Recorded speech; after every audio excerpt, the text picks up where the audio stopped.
আঘোণৰ পথাৰৰ সোণগুটিয়ে কৃষকলৈ কঢ়িয়াই আনিছে প্ৰাপ্তিৰ আনন্দ। সোণোৱালী পকাধানৰ সুবাসেৰে সুভাষিত গ্ৰামাঞ্চল।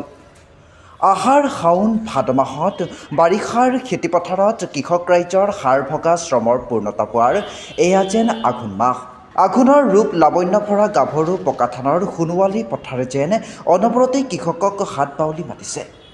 নিশাৰ হিমসনা নিয়ৰটোপা পুৱাৰ সূৰুজে উকমুকনি দিলেই তলত সৰি পৰাৰ লগে লগেই আঘোণৰ পথাৰত ধূপ ভৰি থকা সোণগুটিয়ে শালি জালি হাঁহি ধেমালিৰে আপোন পাহৰা হৈ হাত বাউলি মাতে কৃষকক। আশা ভৰা আঘোণলৈ বাট চাই থকা চহা শ্ৰমজীৱী কৃষকে যেন পুৱা হ'লেই স্বাগতম জনাই সোণগুটিৰে ভৰা খেতিপথাৰক।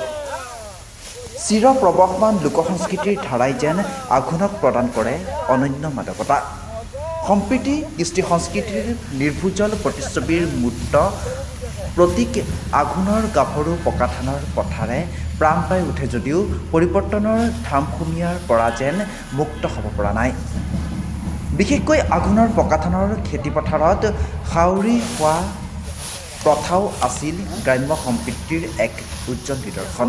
গাঁৱৰ আদহীয়া ডেকাসকল লগ হৈ সমূহীয়াভাৱে ইঘৰ সিঘৰৰ ধান দাই দিয়াটো আছিল এক চিৰ পৰিচিত দৃশ্য।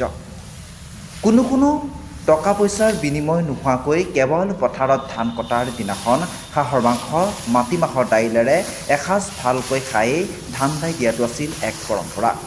কিন্তু পৰিৱৰ্তনৰ সোঁতত ধান কটা যন্ত্ৰৰ গ্ৰামাঞ্চলত আগমন হোৱাত আঘোণৰ পথাৰৰ সম্প্ৰীতিৰ চানেকি হাউৰি খোৱা প্ৰথা আজি বিলুপ্ত হোৱাৰ দিশে।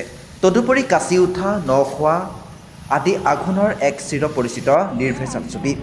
নতুন ধানৰ চাউলেৰে ন খোৱাৰ দিনা ওচৰ চুবুৰীয়াৰ লগত হাঁহি আনন্দৰে এসাঁজ খোৱা কিমান আনন্দদায়ক তাক খেতিয়কসকলেহে বুজিব পাৰে। কিন্তু এনে লোক পৰম্পৰা কৃষ্টি যেন নাইকিয়া হৈ আহিবলৈ ধৰিছে। একেদৰেই আঘোণৰ সোণগুটি ভৰা খেতিপথাৰক লৈ বিভিন্ন ধৰণৰ গীত মাত কৃষ্টি সংস্কৃতি আদিও প্ৰচলিত হৈ আছে গ্ৰাম্য সমাজত। কিন্তু আধুনিকতাৰ কোবাল সোঁতত যেন আহি পৰিছে প্ৰত্যাহ্বান। যি প্ৰত্যাহ্বান নহ'লেও আঘোণ আহিলেই মন প্ৰাণ পুলকিত হৈ পৰা চহা কৃষকৰ কষ্ট সহিষ্ণুৰ প্ৰাপ্তিৰ আনন্দক যেন কোনেও বাধা দি ৰাখিব নোৱাৰে। কাৰণ সোণোৱালী পকাধানেৰে ভৰপূৰ হৈ থকা আঘোণৰ বুকুত লিখা থাকে শ্ৰমজীৱী কৃষকৰ এয়া যে প্ৰাপ্তিৰ মাহ।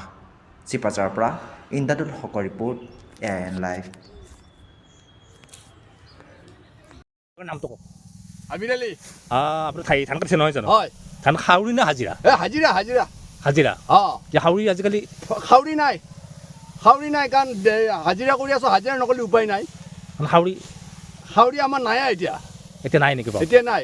এতিয়া আমাৰ কেৱল ঘৰখনহে আমি চম্ভালিব লগা। তাৰমানে হাজিৰা কৰি আপোনাৰ ঘৰখন চম্ভালে নহয় জানো? ঘৰখন চম্ভালি আছোঁ। হাউৰি খালে আপোনাৰ নহয়। তাৰমানে হাউৰি এতিয়া নচলে নেকি? খাউৰিত নচলে। এইটো আমি হাজিৰা কৰি আছোঁ, 500 টকা দি আমাক কিবা কিবি আমাক হাজিৰা কিমান কৰি লৈ আছে? হাজিৰা 500 মানকৈ দিছে। 500 মানকৈ দিছে। খোৱা লোৱাটো আছে? আছে। এতিয়া যিটো হাউৰি খোৱা কথা আছিল, হাউৰি খোৱা কথাটো এতিয়া এই অঞ্চলত নাই নেকি? হাউৰি খোৱা নাই, এই অঞ্চলত নাই। এইটো আগতে আছিল নে? আগতে আছিল, এতিয়া নাই। এতিয়া নাই। যিকোনো খবৰ বিজ্ঞাপনৰ বাবে যোগাযোগ কৰক 7896121996।